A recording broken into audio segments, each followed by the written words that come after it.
Et bonjour à tous et à toutes, on se retrouve aujourd'hui pour une nouvelle vidéo. Vidéo assez spéciale parce qu'aujourd'hui je vais essayer, comme vous l'avez vu dans le titre, la motocross.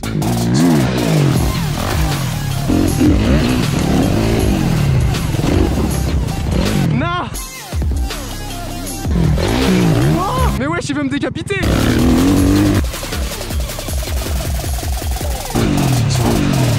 Yeah! Yes! Bon, il est vrai, j'ai déjà fait de la motocross à l'âge de 5 ans. J'ai commencé tout jeune avec une petite P850, puis j'ai augmenté avec une 90 DTR, une 100 XR, puis j'ai terminé avec une 85 KX à l'âge de 12 ans. Ça fait donc 8 ans maintenant que je n'ai pas touché une motocross. Hormis l'exception, il y a quelques mois avec une motocross électrique, mais ça avait beaucoup moins de puissance. Je ne suis pas seul aujourd'hui, je suis en compagnie d'un professionnel de motocross. Si vous l'avez reconnu, dites-le moi en commentaire, comme ça on voit les connaisseurs de motocross. Sinon, je vous le présente. Non, vous savez quoi, il va se présenter. Qui es-tu? Bonjour à tous, je m'appelle Nicolas Aubin, 32 ans, j'ai une vingtaine d'années de carrière en moto derrière moi, quelques titres de champion de France. Attends, tu me dis quelques titres, c'est-à-dire combien? En tout et tout est pour tout, 7. 7 titres de champion de France, juste ça. 3ème du championnat du monde en individuel, plusieurs participations au Supercross de Bercy, podium au Touquet, plusieurs sélections en équipe de France. Bon, franchement les gars, si vous n'êtes pas convaincus de son niveau, je vous montre ce qu'il donne sur une moto maintenant.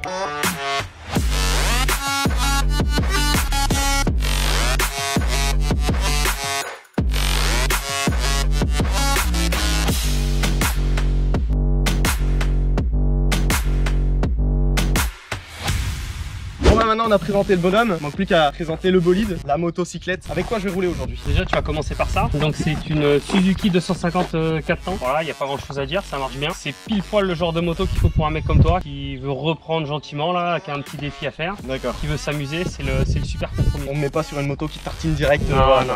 Par contre toi, c'est pas le même bolide, c'est un truc qui envoie patate, qui tartine. Vas-y dis-moi. Là on est sur la même marque Suzuki. Suzuki c'est mon partenaire maintenant depuis 6 ans. Un modèle 450 par contre, beaucoup plus de puissance. Une moto plus lourde mais voilà qui est vraiment équipée. Le moteur on touche pas trop la puissance, il a déjà bien lassé d'origine donc voilà on est plutôt en train de bricoler sur des allumages avec le préparateur pour justement calmer la moto, avoir une puissance utilisable mais sinon voilà c'est très proche de l'origine. Bon j'ai pas trop compris mais en gros la moto a été trafiquée pour qu'elle tartine encore plus. C'est un peu ça, ouais. Là ça va tartiner. Bon je pense qu'on en a assez dit, maintenant on va s'équiper parce que je pense pas que je vais faire des motos comme ça. Non je pense pas là. Non. On va aller s'habiller là et puis après on va voir ce que tu veux, on va te mettre des petits défis sympatoches là, on va se régaler. Ce qui paraît l'objectif du jour c'est sauter la plus grosse bosse du terrain. T'en vois pas mal en vélo, je pense qu'il y a moyen en moto que tu gères le défi. Bah écoute, on se prépare et on essaie ça tout de suite. Allez gaz, c'est parti. Voilà équipé, bottes de moto, pantalon de moto, maillot de moto, puis bien évidemment comme d'habitude la fameuse dorsale RXR Protect. C'est grâce à eux aujourd'hui que je peux vous tourner cette vidéo. Je le rappelle, RXR Protect c'est des dorsales qu'on gonfle avec une pompe, donc c'est des coussins d'air à l'intérieur et c'est ce qui vient amortir les chocs. Il existe plusieurs modèles avec plusieurs coloris, avec plusieurs styles et motifs dessus et bien évidemment avec plusieurs tailles. Le modèle que j'ai actuellement c'est la Bullet, c'est leur dorsale la plus protectrice, mais ils en ont aussi une autre, c'est la Air Pro, c'est celle que je mets d'habitude pour mes vidéos de BMX qui est un petit peu plus légère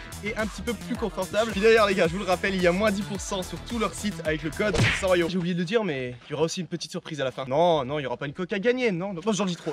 Ok, nous voici sur les gros bébés. Explique-moi comment ça fonctionne. C'est assez simple, il y a plusieurs commandes. D'abord ça c'est les cale-pieds. Ok, ici nos pieds en fait. Ensuite de chaque côté des cale-pieds on a ici le frein arrière, le levier de vitesse. Le levier de vitesse. Changer les vitesses, mettre la moto au point mort pour s'arrêter. D'accord, nickel. Et ensuite le reste des commandes est au guidon. Donc côté droit la poignée tourne, poignée d'accélérateur. Ok, là je fais burp brap. Juste devant le frein avant. Frein avant pour freiner de l'avant. Et l'embrayage de l'autre côté de la moto qui permet de partir au départ. D'accord, nickel. Ok, c'est un peu les mêmes bases que j'avais sur la 85 KX quand j'avais 12 ans. Pour le démarreur, c'est cette petite truc qui est à droite. Voilà, c'est le kick. Je mets un grand coup et ça démarre tout seul. C'est à peu près ça. Bon, on va voir si ça démarre. Hein. Nope. Non mais attends, c'est le premier essai, attends. Oh, pas mal le bruit hein. Pas mal. Bon là on va essayer de démarrer, juste avancer, vas-y je te suis, on va faire un petit tour. Ok, donc t'embrayes, tu passes la vitesse. Voilà, là j'ai mis la vitesse 1 pour pousser, pour la passer. Wow, c'est quoi ça?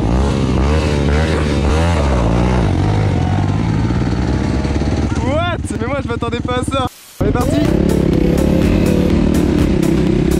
Ok, c'est bon, j'ai pas calé. Ok, nickel. J'ai pas calé, yes. J'arrive pas à jauger l'accélérateur, en fait c'est trop chelou. Le regard, voilà.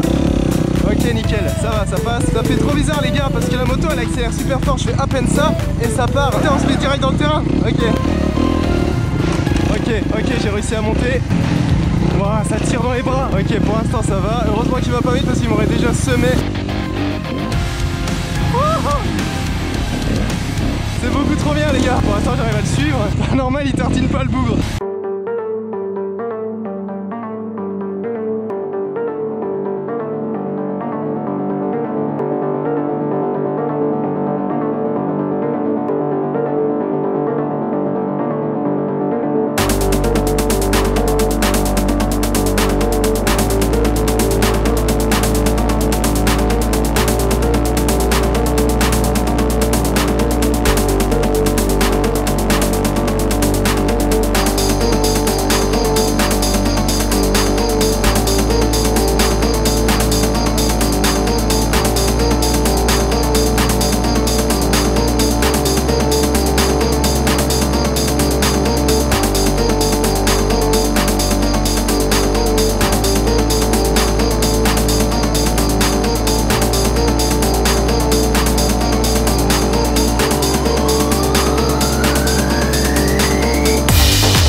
par contre quand tu pars vers l'avant, tu pars vers l'arrière ou même sur le côté, c'est lourd hein, vraiment. Ça sera même pas comme le vélo, ouais. Pas du tout hein. En tout cas les gars, c'est sur cette bosse que je vais me mettre au défi à la fin de la sauter en entière. Je pense qu'il y a moyen parce que j'atterris vraiment sur le dessus, donc si j'arrive à tâter l'atterrissage ça serait ouf. Putain c'est ouf, mais par contre les avant-bras ça fait mal hein. Ouais c'est normal, même nous on a ce problème là même au niveau. Ah non mais attends, depuis tout à l'heure je sais pas, j'ai dû faire une dizaine de tours et j'en peux plus. En tout cas c'est bien cool. Maintenant on va essayer de faire des virages, voir ce que je sais faire dans un virage, si je sais bien coucher la moto, si je sais bien déraper, si je sais bien prendre les appuis. On va voir ce que ça donne. Allez gaz.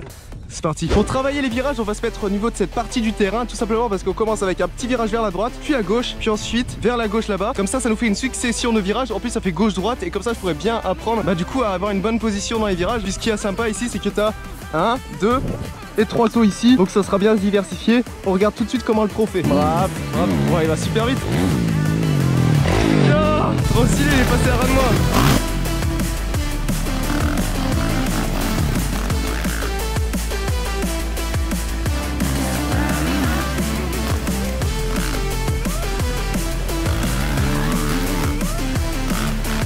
What? Mais il continue en plus. Et c'est fini là. Mais comment il va trop vite. Bon j'ai un petit peu regardé comment il prend les virages. Il prend vraiment l'extérieur. Donc je pense que c'est ça le truc. Puis il met un coup de frein avant. Puis ensuite il réaccélère dans le virage. Enfin je sais pas, j'ai pas trop compris le truc. Il va m'expliquer un peu comment faire. Puis ensuite on va essayer.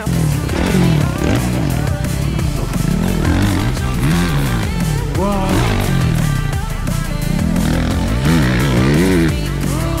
Mon dieu. Mais il arrive trop vite sur un boss quoi. Il s'arrête plus le mec, c'est fini là. De base il devait juste me montrer ces 3 virages hein. Wow. Mais wesh il veut me décapiter. Arrête tes bêtises. C'est magnifique, c'est un truc de dingue. Mais la motocross c'est un sport trop beau à regarder en fait. Bah il paraît que ça plaît ouais. C'est sûr ça plaît, enfin je sais pas, vous en pensez quoi vous les gars? Franchement c'est magnifique à voir la motocross. Enfin un pro roulé hein. Vous allez voir là, je sais pas si je serais beau à regarder hein. Bon est-ce que t'as des petits conseils comment négocier les virages? Ouais, il y a des tempos à respecter, il faut s'asseoir au bon moment. Ok. Pas trop tôt, pas trop tard, sinon ça peut perturber on va dire l'équipe pour passer le virage. Il faut s'asseoir clairement. Quand la courbe elle commence à arriver, quand ça commence à tourner, très bien. Tu dois mettre un léger filet de gaz tout le long de la courbe du virage, très léger. Ça permet de maintenir un équilibre. Et une fois que tu es de nouveau en ligne, tu dois te remettre debout. Et là, tu peux te permettre d'accélérer fort. Ok, voilà. Gros gaz quand tu sors du virage et quand tu te mets debout. Voilà. D'accord. Enfin, gros gaz, on va se calmer tranquille hein, parce que j'ai pas envie de me finir sur le cul. Hein. En fonction de tes sensations pour le moment et de ce que tu sais. Bah écoutez les gars, c'est à mon tour.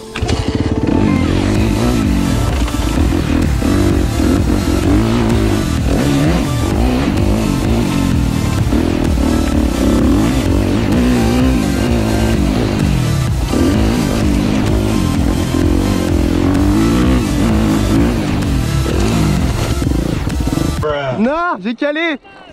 Ah il a dit que c'était pas mal, je suis trop content. J'en fais un.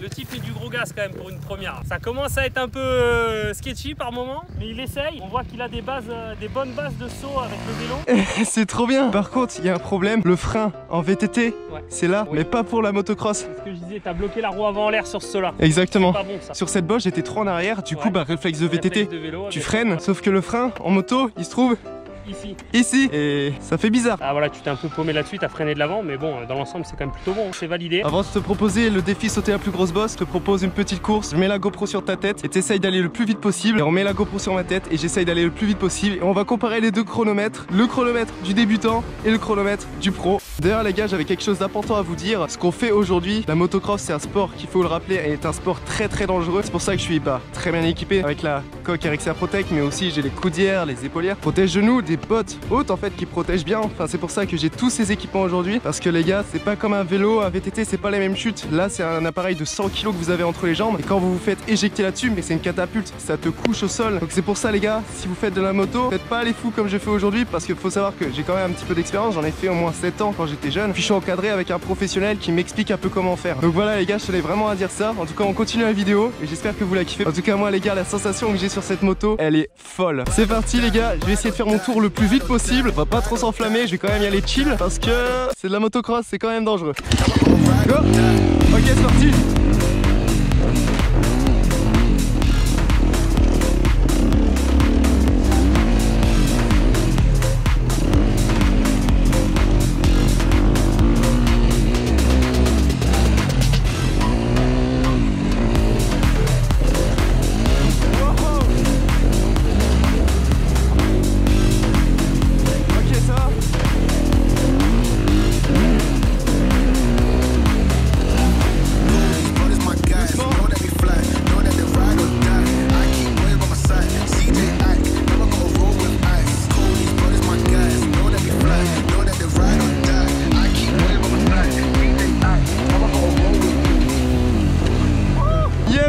Combien de temps? 1 minute 7. C'est vraiment pas facile. Je le vois dans les virages, je suis pas très à l'aise parce que de temps en temps j'ai vite fait de me faire éjecter. Et c'est vrai que le regard est super important et j'ai pas le regard parce que je suis trop concentré à être ici et pas à regarder là-bas. Mais en tout cas c'est top, maintenant c'est au tour du pro, je lui mets la GoPro sur sa tête et on part sur son run.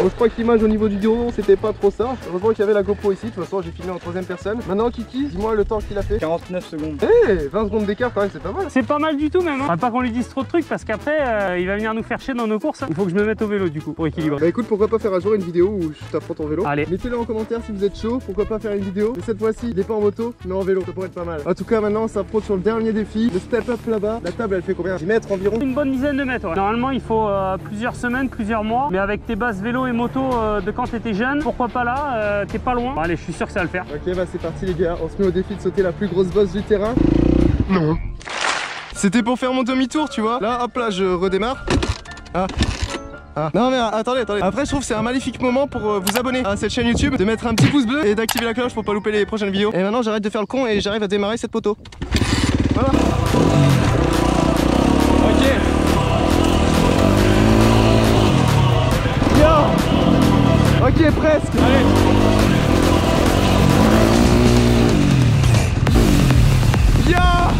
Yes! On l'a fait! Ouais! Je vous avais promis en début de vidéo, en effet je vous fais gagner une coque RXR Protect. C'est tout simple, ça se trouve sur Instagram. Et comme d'habitude les gars, on se retrouve dimanche prochain à 12h30 pour la prochaine vidéo. Ciao! D'ailleurs l'Instagram de Nico se trouve juste ici. Boum! Bon boulot!